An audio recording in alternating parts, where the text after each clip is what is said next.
ഭൂമിയിലും ബഹിരാകാശത്തുമായിട്ട് ലോകരാഷ്ട്രങ്ങൾക്കിടയിൽ വൻ അട്ടിമറികളും മാറ്റങ്ങളും നടക്കുന്ന ഒരു നിർണായകമായ ആഴ്ചയിലൂടെയാണ് നമ്മൾ കടന്നുപോകുന്നത്.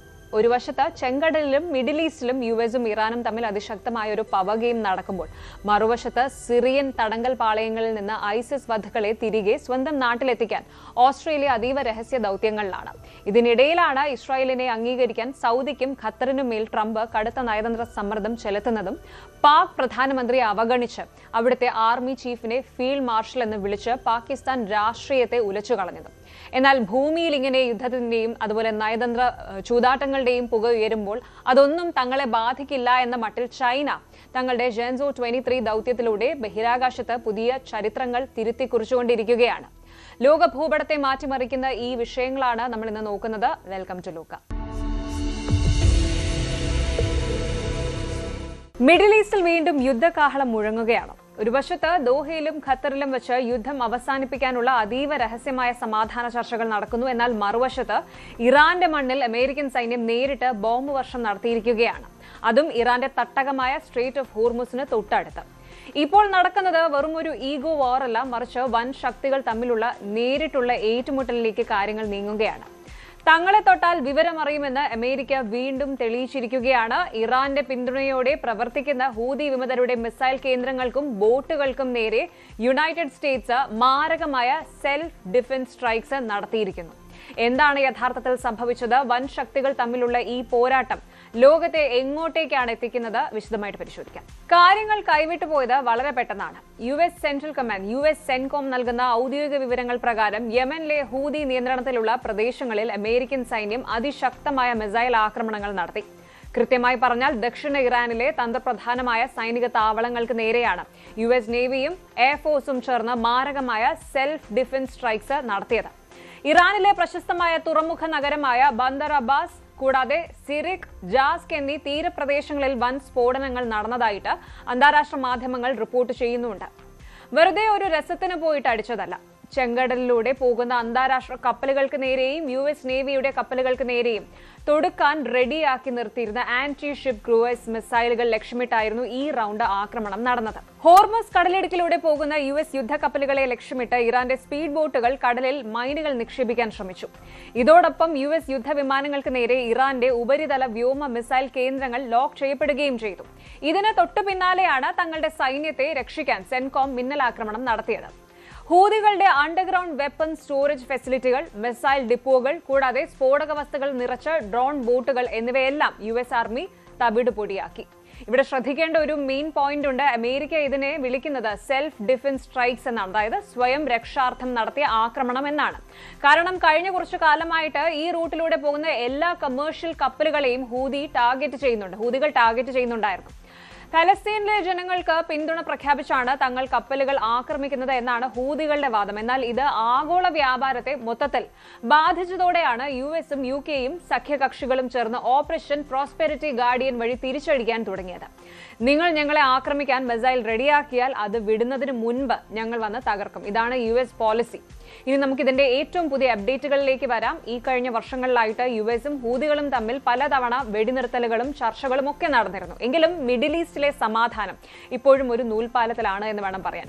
ഏറ്റവും പുതിയ റിപ്പോർട്ടുകൾ പ്രകാരം ഇറാനും അമേരിക്കയും തമ്മിലുള്ള യുദ്ധം അവസാനിപ്പിക്കാനും ലോകത്തിലെ ഏറ്റവും തന്ത്രപ്രധാനമായ സ്ട്രെയ്റ്റ് ഓഫ് ഹോർമുസ് പൂർണ്ണമായും തുറന്നു നൽകാനുമുള്ള അതീവ രഹസ്യമായ ചർച്ചകൾ ഇപ്പോൾ പുരോഗമിക്കുകയാണ്. ഇറാന്റെ പക്കലുള്ള ഉയർന്ന സമ്പുഷ്ടീകരിച്ച യുറേനിയം ശേഖരം ഉപേക്ഷിക്കാൻ അവർ തയ്യാറാകണമെന്ന രീതിയിലുള്ള ചില ഡീൽ ചർച്ചകൾ അണിയറയിൽ നടക്കുന്നുണ്ട് എന്നാണ് ഇന്റർനാഷണൽ മീഡിയ റിപ്പോർട്ട് ചെയ്യുന്നത്.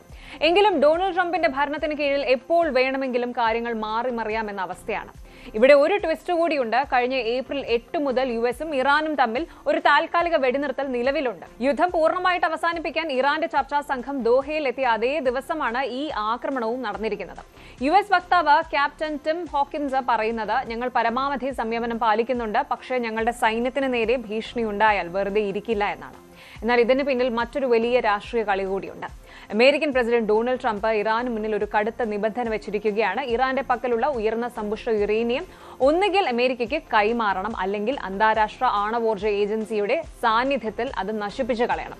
ഈ ആണവ ഭീഷണി പൂർണ്ണമായി ഒഴിവാക്കാതെ ഒരു സമാധാന കരാറിലും ഒപ്പുവെക്കില്ല എന്നാണ് ട്രംപിന്റെ വാശി. കാര്യങ്ങൾ ഇത്രയും വഷളാകാൻ മറ്റൊരു കാരണം കൂടിയുണ്ട്. ഇസ്രായേൽ പ്രധാനമന്ത്രി ബെന്യാമിൻ നെതന്യാഹു പ്രഖ്യാപിച്ചിരിക്കുന്നത് ഇറാന്റെ പിന്തുണയോടെ പ്രവർത്തിക്കുന്ന ലെബനനിലെ ഹിസ്ബുള്ളയെ പൂർണ്ണമായും തകർക്കും എന്നാണ്.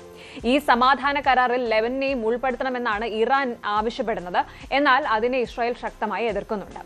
ഇത് മാത്രമല്ല, Saudi Arabia, UAE, Qatar, Egypt, Jordan തുടങ്ങിയ അറബ് രാജ്യങ്ങളെല്ലാം ഇസ്രായേലുമായുള്ള എബ്രഹാം അക്കോർഡ്സിൽ ഒപ്പുവെക്കണമെന്നും അതിലൂടെ ഇറാനെ പൂർണ്ണമായിട്ട് ഒറ്റപ്പെടുത്തണമെന്നുമാണ് ട്രംപിന്റെ പ്ലാൻ. എന്നാൽ ഇസ്രായേലിന്റെ നിലപാടുകൾ കാരണം അറബ് രാജ്യങ്ങൾ ഇപ്പോൾ ഇതിന് തയ്യാറാകുന്നില്ല. ചുരുക്കത്തിൽ ചർച്ചകൾ ഒരു വഴിക്ക് നടക്കുമ്പോഴും യുദ്ധത്തിന്റെ കരിനിഴൽ ഒഴിഞ്ഞു പോയിട്ടില്ല എന്ന് പറയണം. അതുപോലെ ഈ ഒരു കളി വെറും ഒരു പ്രാദേശിക തർക്കമല്ല. ഇപ്പോൾ ഇത് ആഗോള സമ്പദ് വ്യവസ്ഥയെയും നമ്മൾ ഉപയോഗിക്കുന്ന ഇന്ധന വിലയെ പോലും ബാധിക്കുന്ന വൻ കളിയായിട്ട് മാറിയിരിക്കുകയാണ്. ലോകത്തെ മൊത്തം ഇന്ധന വിതരണത്തിന്റെ വലിയൊരു ഭാഗം കടന്നുപോകുന്ന സ്ട്രെയിറ്റ് ഓഫ് ഹോർമുസിൽ വീണ്ടും പുക ഉയരുമ്പോൾ അത് ആഗോള സാമ്പത്തിക രംഗത്തെയും ക്രൂഡ് ഓയിൽ വിലയും എങ്ങനെ ബാധിക്കുമെന്ന് കാത്തിരുന്ന് തന്നെ കാണണം. സമാധാന ചർച്ചകൾ വിജയിക്കുമോ അതോ വീണ്ടും ഒരു വലിയ സ്ഫോടനത്തിലേക്ക് മിഡിൽ ഈസ്റ്റ് നീങ്ങുമോ എന്ന് വരും ദിവസങ്ങളിൽ അറിയാം. ഒരിക്കൽ രാജ്യം വിട്ട് ലോകത്തെ ഏറ്റവും ക്രൂരമായ ഒരു ഭീകര സംഘടനയുടെ വധുക്കളാകാൻ സിറിയയിലേക്ക് വണ്ടി കയറിയവർ. വർഷങ്ങൾക്ക് ശേഷം അവരിതാ സ്വന്തം നാട്ടിലേക്ക് തിരിച്ചെത്തുകയാണ്. കയ്യിൽ നിരപരാധികളായ കുഞ്ഞുങ്ങളുമായിട്ടാണ് വരവ്. അതെ, ഓസ്ട്രേലിയൻ മാധ്യമങ്ങളെല്ലാം ഇപ്പോൾ ഒരൊറ്റ വാർത്തയ്ക്ക് പിന്നാലെയാണ്. ലോകത്തെ ഒന്നടങ്കം വിറപ്പിച്ച ഇസ്ലാമിക് സ്റ്റേറ്റിന്റെ ഭാഗമായിരുന്ന ഒരു കൂട്ടം ഓസ്ട്രേലിയൻ സ്ത്രീകളെയും അവരുടെ കുട്ടികളെയും സിറിയയിലെ നരക തുല്യമായ ക്യാമ്പുകളിൽ നിന്ന് അതീവ രഹസ്യമായിട്ട് നാട്ടിലെത്തിക്കാനുള്ള വിമാന ടിക്കറ്റുകൾ ബുക്ക് ചെയ്തു കഴിഞ്ഞു. സേവ് ദി ചിൽഡ്രൻ ഉൾപ്പെടെയുള്ള സംഘടനകൾ നടത്തിയ കടുത്ത നിയമ പോരാട്ടത്തിനൊടുവിലാണ് ഈ നീക്കം വന്നിരിക്കുന്നത്. എന്നാൽ ഭീകരവാദത്തിന്റെ നിഴലിലുള്ള ഇവരുടെ തിരിച്ചുവരവ് ഓസ്ട്രേലിയൻ മണ്ണിൽ വലിയൊരു സുരക്ഷാ ഭീഷണിയാകില്ലേ എന്ന് രാജ്യം ഭയപ്പെടുന്നുണ്ട്. ആരാണ് ഈ ഐസിസ് വധുക്കൾ? എന്താണ് ഈ രഹസ്യ ദൌത്യത്തിന് പിന്നിൽ? പരിശോധിക്കാം. കൃത്യമായിട്ട് പറഞ്ഞാൽ ഇസ്ലാമിക് സ്റ്റേറ്റുമായി ബന്ധമുള്ള ഓസ്ട്രേലിയൻ പൗരന്മാരായ സ്ത്രീകളുടെയും കുട്ടികളുടെയും രണ്ടാമത്തെ ഗ്രൂപ്പാണ് ഇപ്പോൾ സിറിയയിൽ നിന്നും നാട്ടിലേക്ക് മടങ്ങാൻ ഒരുങ്ങുന്നത്. വടക്കു കിഴക്കൻ സിറിയയിലെ കുപ്രസിദ്ധമായ അൽഹോൾ, അൽറോജ് അഭയാർത്ഥി ക്യാമ്പുകളിലാണ് ഇവർ കഴിഞ്ഞ കുറേ വർഷങ്ങളായിട്ട് കഴിഞ്ഞിരുന്നത്. സിറിയൻ കുർദിഷ് സേനയുടെ തടവിലായിരുന്നു ഇവർ. കഴിഞ്ഞ 2022 അന്നത്തെ ലേബർ ഗവൺമെന്റ് ഇതിന്റെ ആദ്യ ഘട്ടമായിട്ട് 4 സ്ത്രീകളെയും 13 കുട്ടികളെയും സിറിയയിൽ നിന്ന് വിജയകരമായിട്ട് ഓസ്ട്രേലിയയിൽ എത്തിച്ചിരുന്നു. അതിനുശേഷം വർഷങ്ങൾ നീണ്ട കാത്തിരിപ്പിനും കടുത്ത നിയമ പോരാട്ടങ്ങൾക്കും ഒടുവിലാണ് ഇപ്പോൾ രണ്ടാമത്തെ സംഘത്തെയും കൊണ്ടുവരാൻ ഓസ്ട്രേലിയൻ ഫെഡറൽ ഗവൺമെന്റ് ഒടുവിൽ പച്ചക്കൊടി കാണിച്ചിരിക്കുന്നത്. ഇവിടെയാണ് നമ്മൾ ഇതിന്റെ പശ്ചാത്തലം മനസ്സിലാക്കേണ്ടത്. ഏകദേശം ഒരു പതിറ്റാണ്ട് മുൻപ്, അതായത് ഐസിസ് മിഡിൽ ഈസ്റ്റിൽ വൻ സ്വാധീനം ചെലുത്തിയിരുന്ന സമയത്ത് ഓസ്ട്രേലിയയിൽ നിന്നും മറ്റ് പാശ്ചാത്യ രാജ്യങ്ങളിൽ നിന്നും നിരവധി യുവാക്കളും സ്ത്രീകളും അങ്ങോട്ടേക്ക് ആകർഷിക്കപ്പെട്ടിരുന്നു. ചിലർ സ്വന്തം ഇഷ്ടപ്രകാരം ജിഹാദികളെ വിവാഹം കഴിക്കാൻ പോയവരാണ്. ഇവരെയാണ് മാധ്യമങ്ങൾ ഐസിസ് വൈഫ്സ്, ഐസിസ് വധുക്കൾ എന്ന് വിളിച്ചിരുന്നത്. എന്നാൽ മറ്റു ചിലർ തങ്ങളുടെ ഭർത്താക്കന്മാരാൽ വഞ്ചിക്കപ്പെട്ട് നിർബന്ധപൂർവ്വം സിറിയയിലേക്ക് കൊണ്ടുപോകപ്പെട്ടവരുമാണ്. 2019 ഇസ്ലാമിക് സ്റ്റേറ്റിന്റെ തകർച്ചയ്ക്ക് ശേഷം ഇവരുടെ ഭർത്താക്കന്മാരായ ഭീകരരിൽ ഭൂരിഭാഗവും കൊല്ലപ്പെടുകയോ അല്ലെങ്കിൽ ജയിലിലാവുകയോ ചെയ്തു. അതോടെ ഈ സ്ത്രീകളും അവരുടെ നിരപരാധികളായ കുട്ടികളും സിറിയൻ മരുഭൂമിയിലെ കൊടും തണുപ്പും പട്ടിണിയും നിറഞ്ഞ ക്യാമ്പുകളിൽ കുടുങ്ങുകയായിരുന്നു. കഴിഞ്ഞ കുറേ വർഷങ്ങളായിട്ട് കടുത്ത രോഗപീഠകളും അതുപോലെ മനുഷ്യാവകാശ ലംഘനങ്ങളുമാണ് ഇവർ ഈ ക്യാമ്പുകളിൽ അനുഭവിച്ചുകൊണ്ടിരുന്നത്.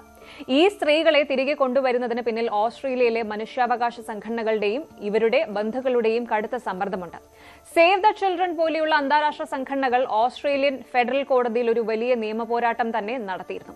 ക്യാമ്പുകളിൽ കഴിയുന്ന കുട്ടികളുടെ ജീവൻ അപകടത്തിലാണ് എന്നും ഓസ്ട്രേലിയൻ പൗരത്വമുള്ള കുട്ടികളെ സംരക്ഷിക്കേണ്ടത് രാജ്യത്തിന്റെ ഉത്തരവാദിത്തമാണെന്നാണ് കോടതിയിൽ ഉന്നയിക്കപ്പെട്ട പ്രധാന വാദം. ദീർഘനാളത്തെ ആലോചനകൾക്കൊടുവിൽ ഓസ്ട്രേലിയൻ ഹോം അഫയേഴ്സ് മന്ത്രാലയവും ഫെഡറൽ പോലീസും സുരക്ഷാ ഏജൻസികളും ചേർന്ന് അതീവ രഹസ്യമായിട്ടാണ് ഈ റീപേട്രിയേഷൻ മിഷൻ പുനരധിവാസ ദൌത്യം പ്ലാൻ ചെയ്തിരിക്കുന്നത്. സുരക്ഷാ കാരണങ്ങളാൽ ഇവർ എപ്പോഴാണ് ലാൻഡ് ചെയ്യുക എന്നതോ അല്ലെങ്കിൽ ഇവരുടെ പേര് വിവരങ്ങളോ ഗവൺമെന്റ് ഔദ്യോഗികമായിട്ട് പുറത്തുവിട്ടിട്ടില്ല. എന്നാൽ കാര്യങ്ങൾ അത്ര ലളിതമല്ല. ഈ സ്ത്രീകളെ തിരികെ കൊണ്ടുവരുന്നതിനെതിരെ ഓസ്ട്രേലിയൻ സമൂഹത്തിലും പ്രതിപക്ഷ പാർട്ടികൾക്കിടയിലും കടുത്ത പ്രതിഷേധമാണ് ഉയരുന്നത്. പ്രധാന പ്രതിപക്ഷമായ ലിബറൽ പാർട്ടി നേതാക്കൾ ചോദിക്കുന്നത് ഒരൊറ്റ ചോദ്യമാണ്: സ്വന്തം ഇഷ്ടപ്രകാരം ഒരു ഭീകര സംഘടനയിൽ ചേരാൻ രാജ്യം വിട്ടുപോയ ഈ സ്ത്രീകൾ നാളെ ഓസ്ട്രേലിയൻ മണ്ണിൽ എത്തിയാൽ വലിയൊരു സുരക്ഷാ ഭീഷണിയാവില്ലേ? ഇവർ ക്യാമ്പുകളിൽ വെച്ച് കൂടുതൽ റാഡിക്കലൈസ് ചെയ്യപ്പെട്ടിട്ടുണ്ടാകാമെന്നും ഇവരുടെ തിരിച്ചുവരവ് രാജ്യത്തിന്റെ ആഭ്യന്തര സുരക്ഷയെ തകർക്കുമെന്നും ഒരു വിഭാഗം ജനങ്ങൾ ഭയപ്പെടുന്നു. നികുതി പണം ഉപയോഗിച്ച് ഇവരെ എയർലിഫ്റ്റ് ചെയ്യുന്നതിലും വലിയ ജനരോഷമുണ്ട്. എന്നാൽ ഓസ്ട്രേലിയൻ ഗവൺമെന്റും സുരക്ഷാ ഏജൻസികളും ഈ ആശങ്കകളെ നിസ്സാരമായിട്ട് കാണുന്നില്ല. തിരികെ എത്തുന്ന ഓരോ സ്ത്രീയും കടുത്ത സുരക്ഷാ പരിശോധനകൾക്കും നിരീക്ഷണങ്ങൾക്കും വിധേയരാകും. ഇവർക്കെതിരെ ഭീകരവാദ പ്രവർത്തനങ്ങളിൽ പങ്കെടുത്തതിന് തെളിവുകൾ ഉണ്ടെങ്കിൽ ഓസ്ട്രേലിയൻ മണ്ണിൽ കാലുകുത്തുന്ന നിമിഷം തന്നെ ഇവർ അറസ്റ്റ് ചെയ്യപ്പെടുകയും വിചാരണ നേരിടേണ്ടി വരികയും ചെയ്യും. കുട്ടികളെ പ്രത്യേക കൌൺസിലിംഗിനും ഡീ റാഡിക്കലൈസേഷൻ പ്രോഗ്രാമുകൾക്കും വിധേയരാക്കി സമൂഹത്തിന്റെ പ്രധാന ധാരയിലേക്ക് കൊണ്ടുവരാനാണ് പ്ലാൻ. അതായത് ഇവർക്ക് ഒരു ഫ്രീ പാസ് അല്ല ഗവൺമെന്റ് നൽകുന്നത്, മറിച്ച് കർശനമായ നിരീക്ഷണ വലയത്തിലായിരിക്കും ഇവരുടെ ജീവിതം. ഒടുവിൽ സിറിയൻ നരകത്തിൽ നിന്നും സ്വന്തം മാതൃരാജ്യത്തേക്ക് ഇവർ മടങ്ങിയെത്തുമ്പോൾ ഇത് കേവലം ഒരു മാനുഷിക പരിഗണനയുടെ പ്രശ്നമാണോ അതോ രാജ്യത്തിന്റെ സുരക്ഷയെ ബാധിക്കുന്ന കടുത്ത വീഴ്ചയാണോ എന്ന ചോദ്യം ബാക്കിയാവുകയാണ്. പാശ്ചാത്യ ലോകം മുഴുവൻ ഉറ്റുനോക്കുന്ന ഒരു വലിയ പരീക്ഷണമാണ് ഇപ്പോൾ ഓസ്ട്രേലിയ നടത്തുന്നത്. മിഡിൽ ഈസ്റ്റിൽ നിന്നും ലോകത്തെ മൊത്തം ഞെട്ടിച്ചുകൊണ്ട് ഇതാ ഏറ്റവും പുതിയ നയതന്ത്ര അപ്ഡേറ്റ് പുറത്തു വന്നിരിക്കുകയാണ്. അമേരിക്കൻ പ്രസിഡന്റ് ഡൊണാൾഡ് ട്രംപ് തന്റെ രണ്ടാം ഊഴത്തിൽ കളിക്കുന്നത് വെറും കളിയല്ല, ഒരു വമ്പൻ നയതന്ത്ര ചൂതാട്ടമാണ്. ഇറാനുമായിട്ടുള്ള യുദ്ധം അവസാനിപ്പിക്കാനുള്ള സമാധാന ചർച്ചകൾക്കിടയിലേക്ക് ട്രംപ് ഇതാ ഒരു അപ്രതീക്ഷിത ബോംബ് ഇട്ടിരിക്കുകയാണ്. ട്രംപിന്റെ പുതിയ കണ്ടീഷൻ ഇതാണ്: ഇറാനുമായിട്ട് ഒരു വലിയ പീസ് ഡീൽ ഒപ്പുവെക്കണമെങ്കിൽ സൗദി അറേബ്യ, ഖത്തർ, പാകിസ്ഥാൻ, തുർക്കി തുടങ്ങിയ പ്രമുഖ മുസ്ലിം രാജ്യങ്ങളെല്ലാം ഒരേ സമയം ഇസ്രായേലുമായിട്ട് നയതന്ത്ര ബന്ധം സ്ഥാപിക്കണം. അതായത് എബ്രഹാം അക്കോർഡ്സിൽ ഇവർ ഒപ്പുവെക്കുന്നത് മാൻഡറ്ററി, അതായത് നിർബന്ധമാണ് എന്നാണ് ട്രംപ് ഇപ്പോൾ പ്രഖ്യാപിച്ചിരിക്കുന്നത്. ഇതിനായിട്ട് നടത്തിയ ഒരു ഹൈ ലെവൽ കോൺഫറൻസ് കോളിൽ ഈ ഒരു കണ്ടീഷൻ കേട്ട് മുസ്ലിം നേതാക്കൾ ഒന്നടങ്കം സ്തബ്ധരായി പോയി എന്നാണ് ആക്സിയോസ് മാധ്യമങ്ങൾ റിപ്പോർട്ട് ചെയ്യുന്നത്. എന്താണ് യഥാർത്ഥത്തിൽ സംഭവിച്ചത്? എന്തുകൊണ്ടാണ് ട്രംപിന്റെ ഈ നീക്കം ഒരു വലിയ റിസ്ക് ആകുന്നത്? പരിശോധിക്കാം. കഴിഞ്ഞ ആഴ്ചയാണ് ട്രംപ് തന്റെ സ്വന്തം സോഷ്യൽ മീഡിയ പ്ലാറ്റ്ഫോമായ ട്രൂത്ത് സോഷ്യലിലൂടെ ലോകത്തെ ഞെട്ടിച്ച ആ നീണ്ട പോസ്റ്റ് പങ്കുവച്ചത്. ഇറാനുമായുള്ള ചർച്ചകൾ വളരെ നന്നായി മുന്നോട്ട് പോകുന്നുണ്ട് എന്ന് പറഞ്ഞ ട്രംപ് പക്ഷേ ഇതിനിടയിലാണ് ഒരു കടുത്ത നിബന്ധന മുന്നോട്ട് വെച്ചത്. അമേരിക്ക ഇത്രയധികം കഷ്ടപ്പെട്ട് മിഡിൽ ഈസ്റ്റിലെ ഈ സങ്കീർണമായ പ്രശ്നം പരിഹരിക്കുമ്പോൾ സൗദിയും ഖത്തറും ഉടൻ തന്നെ ഇസ്രായേലിനെ അംഗീകരിച്ച് എബ്രഹാം അക്കോർഡ്സിൽ ഒപ്പുവെക്കണം. ഇവർക്ക് പിന്നാലെ പാകിസ്ഥാൻ, തുർക്കി, ഈജിപ്ത്, ജോർദൻ എന്നീ രാജ്യങ്ങളും ഇത് ചെയ്യണം. ഇനി ഇതിൽ ആരെങ്കിലും ഒപ്പുവെക്കാൻ വിസമ്മതിച്ചാൽ അവരെ ഇറാനുമായുള്ള ഈ വലിയ ഡീലിന്റെ ഭാഗമാക്കില്ല എന്നും അത് അവരുടെ മോശം ഉദ്ദേശത്തെയാണ് കാണിക്കുന്നതെന്നും ട്രംപ് പരസ്യമായി മുന്നറിയിപ്പ് നൽകി കഴിഞ്ഞു. റിപ്പോർട്ടുകൾ പ്രകാരം കഴിഞ്ഞ ശനിയാഴ്ച ട്രംപ് മിഡിൽ ഈസ്റ്റിലെയും ഏഷ്യയിലെയും പ്രമുഖ നേതാക്കളുമായിട്ട് ഒരു രഹസ്യ കോൺഫറൻസ് കോൾ നടത്തിയിരുന്നു. സൗദി കിരീടാവകാശി മുഹമ്മദ് ബിൻ സൽമാൻ, ഖത്തർ അമീർ Sheikh Tamim, Pakistan army chief Asim president Erdogan എന്നിവരെല്ലാം ഈ ഒരു കോളിൽ ഉണ്ടായിരുന്നു. ഈ ഒരു ചർച്ചയ്ക്കിടയിലാണ് ഇറാനുമായുള്ള യുദ്ധം അവസാനിച്ചാൽ നിങ്ങൾ എല്ലാവരും ഇസ്രായേലുമായി ഔദ്യോഗിക ബന്ധം സ്ഥാപിക്കണമെന്ന് ട്രംപ് ആവശ്യപ്പെട്ടത്.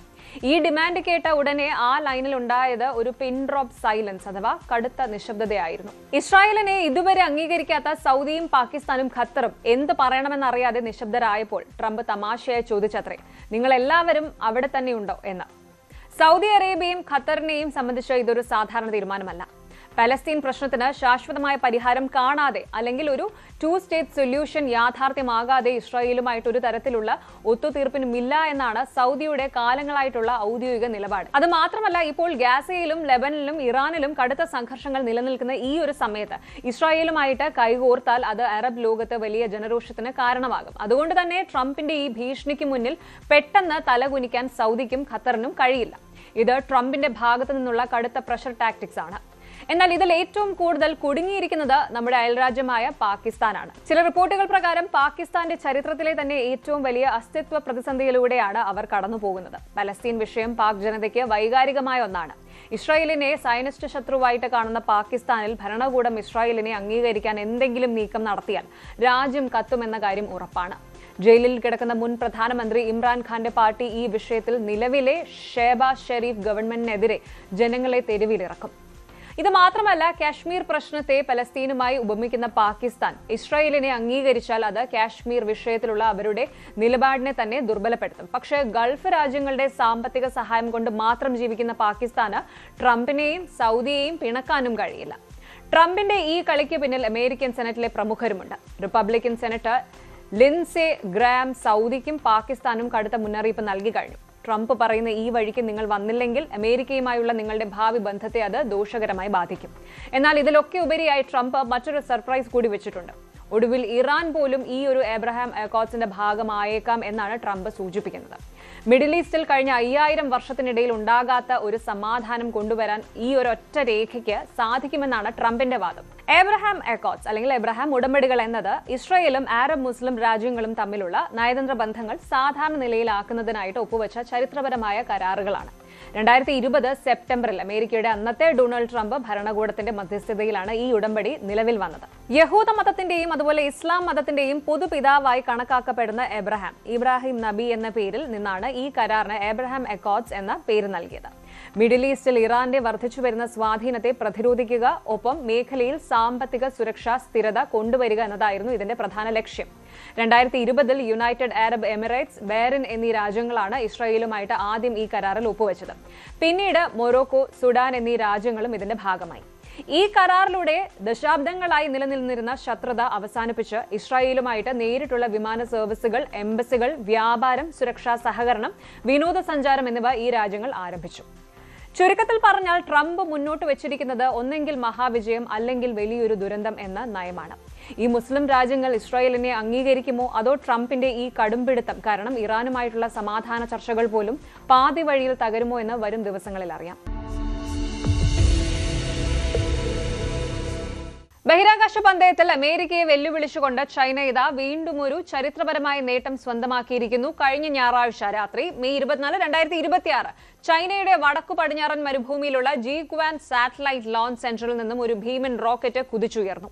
ഷെൻസോ 23 എന്ന പേടകവുമായി പോയ ലോങ് മാർച്ച് 2F റോക്കറ്റ് ആയിരുന്നു അത്. വിക്ഷേപിച്ച് വെറും 3.5 മണിക്കൂറിനുള്ളിൽ തന്നെ ഇത് ചൈനീസ് ബഹിരാകാശ നിലയവുമായിട്ട് ഡോക്ക് ചെയ്യുകയും ചെയ്തു. 3 ടൈക്കോനോട്സ്, അതായത് ചൈനീസ് ബഹിരാകാശ സഞ്ചാരികളുമായിട്ടാണ് ഈ ഡിവൈൻ വെസൽ കുതിച്ചുയർന്നത്. എന്നാൽ ഇത് വെറും ഒരു സാധാരണ സ്പേസ് മിഷൻ അല്ല. ചൈനയുടെ ചരിത്രത്തിൽ ഇതുവരെ ഉണ്ടാകാത്ത 2 വലിയ റെക്കോർഡുകളാണ് ഈ ഒരൊറ്റ ദൗത്യത്തിലൂടെ അവർ ലക്ഷ്യമിടുന്നത്. ഇതിലൊന്ന് അമേരിക്കൻ ബഹിരാകാശ ഏജൻസിയായ നാസയെ പോലും വല്ലാതെ ആശങ്കപ്പെടുത്തുന്നുണ്ട്.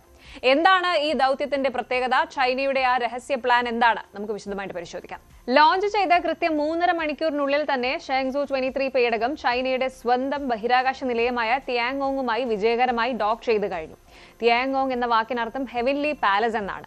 ഇനി നിലയത്തിൽ ഇപ്പോൾ 200 ദിവസത്തിലേറെയായിട്ട് കഴിയുന്ന ഷെൻസോ 21 ദൗത്യത്തിലെ ബഹിരാകാശ സഞ്ചാരികൾ വലിയ ആവശ്യത്തോടെയാണ് ഈ പുതിയ അതിഥികളെ സ്വീകരിച്ചത്. അവിടെ ഒരു ഇൻഓർബിറ്റ് ഹാൻഡ് ഓവർ നടക്കും. അതായത് പഴയ ടീം തങ്ങളുടെ ചുമതലകൾ പുതിയ ടീമിന് കൈമാറി അടുത്ത ദിവസങ്ങളിൽ തന്നെ ഭൂമിയിലേക്ക് മടങ്ങും. ഈ ദൗത്യത്തിലേക്ക് ചൈന തിരഞ്ഞെടുത്ത ആ 3 ക്രൂ മെമ്പേഴ്സ് ആരാണ് എന്നറിഞ്ഞാൽ ശരിക്കും നമുക്ക് അത്ഭുതം തോന്നാം. ഒന്നാമൻ ഈ ദൗത്യത്തിന്റെ കമാൻഡറായ സുയാങ് ഷു ആണ്.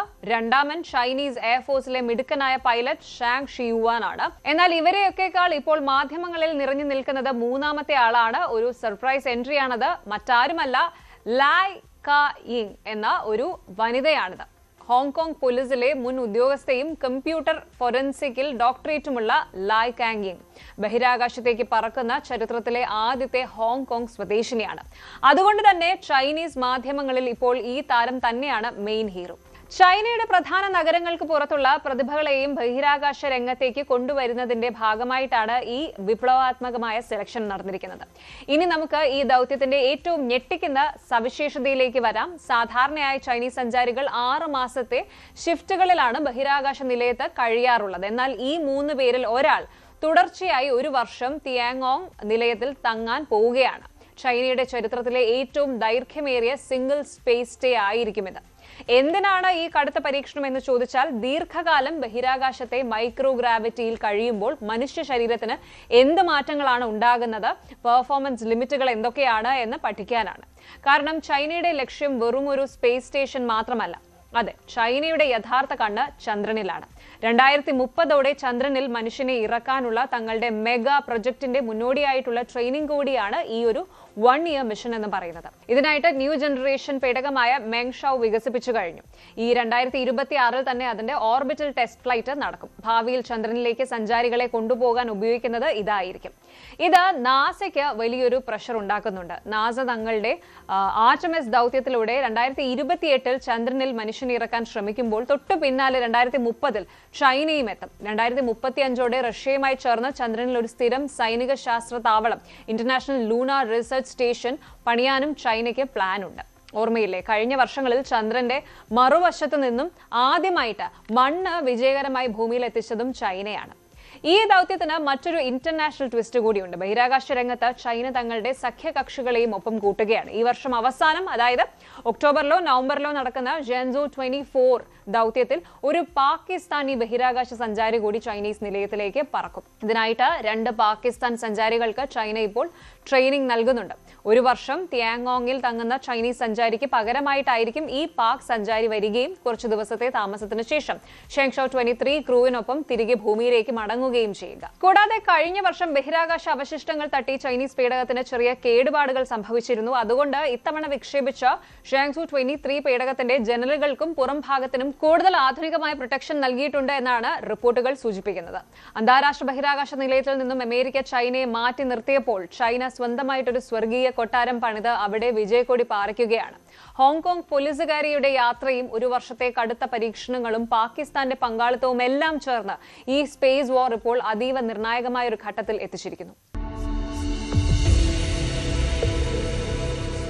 പാകിസ്ഥാൻ ഇപ്പോൾ ചരിത്രത്തിലെ തന്നെ ഏറ്റവും വലിയൊരു നാണക്കേടിലൂടെയാണ് കടന്നു പോകുന്നത് എന്ന് പറയണം. അത് മറ്റാരും വരുത്തി വെച്ചതല്ല, സാക്ഷാൽ ഡൊണാൾഡ് ട്രംപ് തന്റെ ഒരൊറ്റ സോഷ്യൽ മീഡിയ പോസ്റ്റിലൂടെ പാകിസ്ഥാന്റെ ഏറ്റവും വലിയൊരു രഹസ്യം അത് ലോകത്തിന് മുന്നിൽ വിളിച്ചു പറഞ്ഞിരിക്കുകയാണ്, അല്ലെങ്കിൽ ചോദിച്ചിരിക്കുകയാണ്.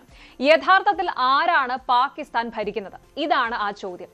ലോകത്തെ എല്ലാ രാജ്യങ്ങളും ഒരു ജനാധിപത്യ രാജ്യത്തിന്റെ പ്രധാനമന്ത്രിയെ ഔദ്യോഗികമായിട്ട് ബഹുമാനിക്കുമ്പോൾ ട്രംപ് ഇതാ പാകിസ്ഥാൻ പ്രധാനമന്ത്രി ഷെഹബാസ് ഷെരീഫിനെ പാടെ അവഗണിച്ചിരിക്കുന്നു.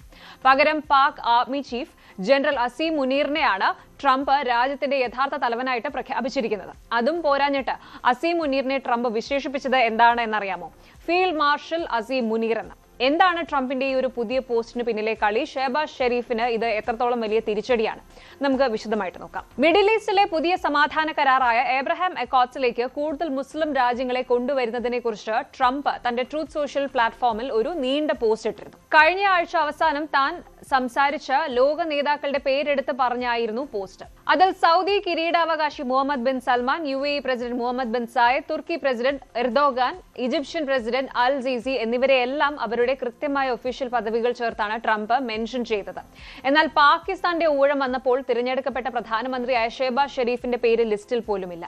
പകരം ട്രംപ് എഴുതിയത് ഇങ്ങനെയാണ്: ഞാൻ പാകിസ്ഥാന്റെ ഫീൽഡ് മാർഷൽ സയ്യദ് അസീം മുനീർ അഹമ്മദ് ഷായോട് സംസാരിച്ചു. പാകിസ്ഥാന്റെ ചരിത്രത്തിൽ ഇതുവരെ ആകെ ഒരാൾക്ക് മാത്രമാണ് ഫീൽഡ് മാർഷൽ പദവി ലഭിച്ചിട്ടുള്ളത്. ഇവിടെ അസീം മുനീറിന് ട്രംപ് സ്വന്തം വകയായിട്ട് ഒരു പ്രൊമോഷൻ കൂടി അങ്ങ് എടുത്തു നൽകിയിരിക്കുകയാണ്. ഈ ഒരൊറ്റ പോസ്റ്റിലൂടെ പാകിസ്ഥാനിലെ ജനാധിപത്യ സംവിധാനം വെറും ഒരു ഡമ്മി ആണ് എന്നും അവിടുത്തെ ഭരണകൂടത്തിന് വിദേശ നയങ്ങളിൽ, അതായത് ഫോറിൻ പോളിസിയിൽ ഒരു വിലയുമില്ല എന്നും ട്രംപ് അടിവരയിട്ട് ഉറപ്പിച്ചു. ലോകത്തിനു മുന്നിൽ പാകിസ്ഥാന്റെ മുഖം ഇതോടെ വല്ലാതെ നഷ്ടപ്പെട്ടു. ടൈംസ് ഓഫ് ഇന്ത്യയും ഫസ്റ്റ് പോസ്റ്റും റിപ്പോർട്ട് ചെയ്യുന്നത് പ്രകാരം ഇതൊരു അബദ്ധത്തിൽ സംഭവിച്ച ടൈപ്പോ അല്ല. കാരണം കഴിഞ്ഞ കുറച്ചു കാലമായിട്ട് പാകിസ്ഥാന്റെ സാമ്പത്തിക വിദേശകാര്യങ്ങൾ നിയന്ത്രിക്കുന്നത് അസീം മുനീറാണ്. കഴിഞ്ഞ വർഷം വൈറ്റ് ഹൌസിൽ ട്രംപുമായിട്ട് നടന്ന കോൺഫിഡൻഷ്യൽ ചർച്ചകളിൽ അസീം മുനീറിന് നേരിട്ട് ആക്സസ് ഉണ്ടായിരുന്നു. അന്ന് ട്രംപ് മുനീറിന് വെരി ഗ്രേറ്റ് ഗൈ എന്ന് പുകഴ്ത്തുകയും ചെയ്തിരുന്നു. അമേരിക്കൻ ഭരണകൂടത്തിന് നന്നായിട്ട് അറിയാം പാകിസ്ഥാനിൽ ആരോടാണ് സംസാരിക്കേണ്ടത് എന്ന്. ട്രംപ് ഈ പോസ്റ്റിലൂടെ അസീം മുനീറിനെ പുകഴ്ത്തുക മാത്രമല്ല ചെയ്തത്, പകരം പാകിസ്ഥാന്റെ തലയ്ക്ക് നേരെ ഒരു ഡിപ്ലോമാറ്റിക് ഗൺ കൂടി വെക്കുകയാണ് ചെയ്തിട്ടുള്ളത്.